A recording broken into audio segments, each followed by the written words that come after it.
Greetings, welcome back to my channel. It is the 19th of March. Today is the day that the sun moves into Aries. However, it is not until this evening at 8 p.m. Pacific time. So we still have a little bit more time in Pisces. I hadn't checked the time yesterday when I did the video. So we're still in Pisces until this evening. I think I'm going to do a special evening episode for coming in at the equinox. My cat is going crazy right now all around the bottom of the tripod. He's going to knock it over. But he's feeling the spring vibes. I am too. The sun just came through the window and hit me right before I turned it on to say hello to you. So I think I'm going to do 2 episodes today. Yesterday, I talked to you about the story of Kundalini and the moment before awakening and the dreamy Piscean energy. And I was thinking about that and wanting to talk a little bit more about the surrender, void, Shakti energy that precedes this whole sex-ed conversation that I want to get into starting tonight. I do have a yoga class tonight right as the sun is moving. I think I get out right at that point, so I'll probably do a late video in regards to the equinox energy. But let's do a preface here. Mama Shakti, and I mentioned this yesterday, but the primordial energy, okay, that in Vedic tradition speaks of as the void, right? And then we have the elements of creation, which I mentioned yesterday, Purusha and Prakriti. Okay, energy, consciousness, and energy. Prakriti is the energy. Purusha is the consciousness itself. So in that space, the energy steps down into density, and through the Tantric tradition, also as I mentioned in my video yesterday, that is Shiva Shakti, and that is in the person, that is our masculine, feminine components, right? Masculine being the container for Shakti, the life force, the Kundalini. Kundalini Shakti is another name for the divine feminine, for mother, okay, for this Prakriti to take form. So, though in the ether consciousness, Shiva is formlessness, and Prakriti, the energy of manifest form, we see in us that our body holds we are the vessel, the physicality is the vessel. There's actually opposing views, and this is the paradox of reality. The body is the container, right?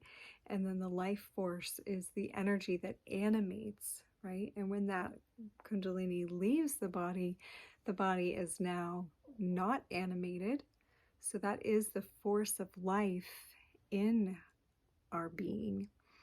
And so, but also the divine feminine is that mysterious unseen that is all of creation, is the birthing of all things. So you could also say that the feminine is the creation.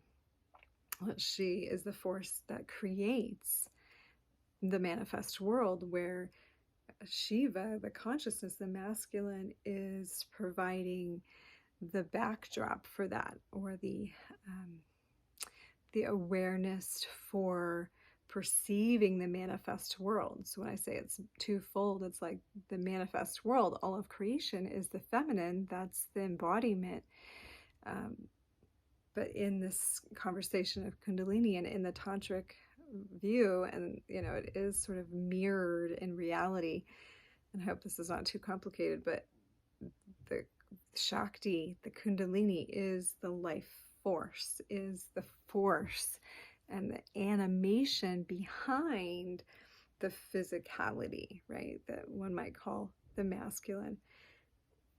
And then we have this idea, again, I'm just kind of flipping back and forth, that masculine energy, like we see in the planetary model with like Mars and this warrior masculine action, and even in the Ida Pingala of the whole spiritual mechanics of the body, according to yoga, Ida and Pingala. Pingala is a masculine, assertive force that makes, that does, and Ida is the receptive feminine that allows and receives and holds. So it has a dual element in each part, right?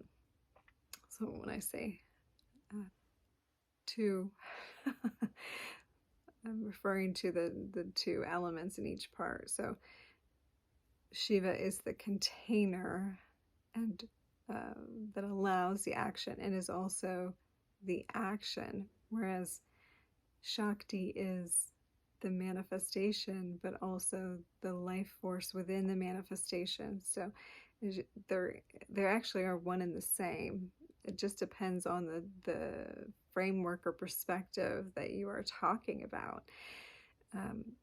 So Kundalini Shakti, and in the many of the Vedic traditions, Tantric traditions, mythology, in the Hindu pantheon and so forth, of course you have the manifestations of the Divine Mother, of Shakti, and she takes many forms, and I like to look at these forms as perspectives, right? So, you know, Durga, Lakshmi, Kali, Saraswati, these are all manifestations of Mama Shakti, right? And Mama Shakti takes many, many forms. They say the 64 dakinis, or 64 forms of the goddess, you know, when the story of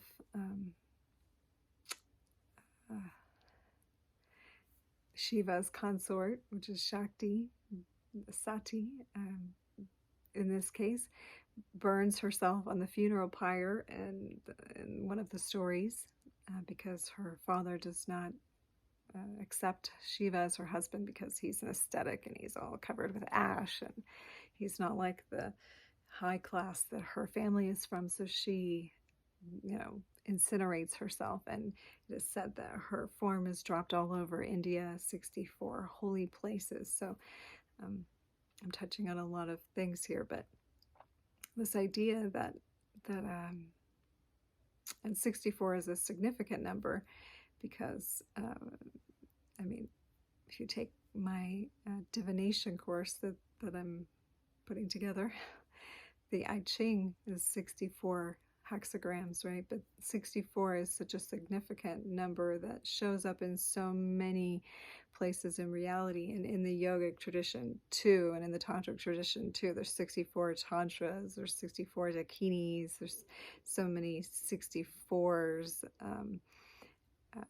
64 holy places for the goddess. There's mathematically speaking, 64 is a significant number as well. 6 of the 4 is the 1, and I mean, there's a lot of places that even shows up in the physical body. I'm not going to go into that in this video, but what I'm getting at is Shakti, is Kundalini, is the creation energy, and why that is also the sexual energy. So to precede the Sex-Ed talks, if you want to, you know, a lot of people are responding to me and saying, I feel Kundalini in my spine and I feel sexual energy in my genitals, and those are not the same thing. Okay, so let's say you have a guitar and you just play a little bit of music, versus you are a musician and you like play masterpieces. Okay, the equipment is the same. The sound vibrations coming through, they are also coming from vibration, right? The sound is, in this case, the Shakti, the Kundalini. But someone who's just plucking around on the guitar, that's sort of similar to just regular sex. That's just, you're just playing around with this instrument that has vast potential. You're just barely tapping into the energy. So of course it feels very different. An amateur guitar player, which I'm closer to that end of the spectrum in my guitar playing, is like just base level sex. But a musician who is very well skilled at playing guitar is accessing the orgasmic energy in the whole instrument, is expressing Kundalini through everything, but it is the same energy.